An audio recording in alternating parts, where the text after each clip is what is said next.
Nicole Kelly made headlines when she won Miss Iowa in June. She'll be the first to compete with a very visible disability.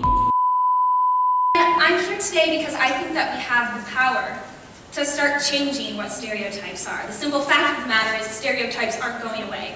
It's my everyday job to walk around seriously with a crown on my head and talk like a normal person with a crown on my head. You know, I'm gonna get stereotyped for that. What I also carry with me, you guys, is the stereotype of being disabled.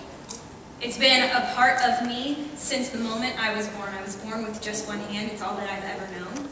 I've grown up doing absolutely everything from basketball to soccer to dance team to, I was on the diving team, I was a lifeguard at the swimming pool. I mean, really, you name it, and I did it. I march into these elementary schools, I have my Finding Nemo, all of the kids have seen it 93 times and they can quote every single line from it, and usually they do. And it's an instant connection for them. All I have to say is Nemo has a lucky fin and Nikki has a lucky fin.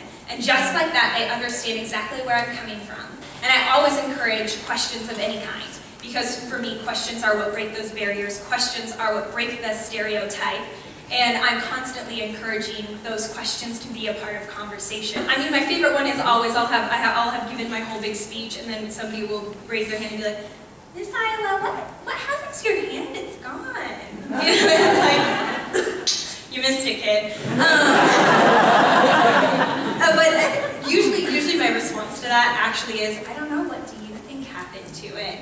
And I get the coolest answers. I always get like, oh, it was probably a dragon, wasn't it? Or, you know, the shark joke never gets old. I mean, I was telling you I was a lifeguard. I would always, the kids at the pool, I'd be like, it was the shark that lives in this pool. Better not go swim.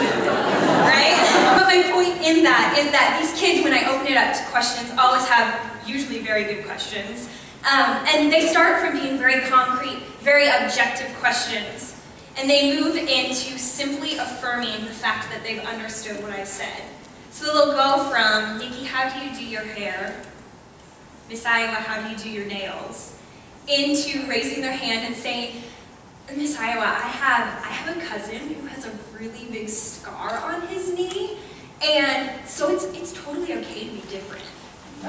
And really, these are always the best responses to get, because it's an affirmation that I'm teaching the next generation how I want to be treated.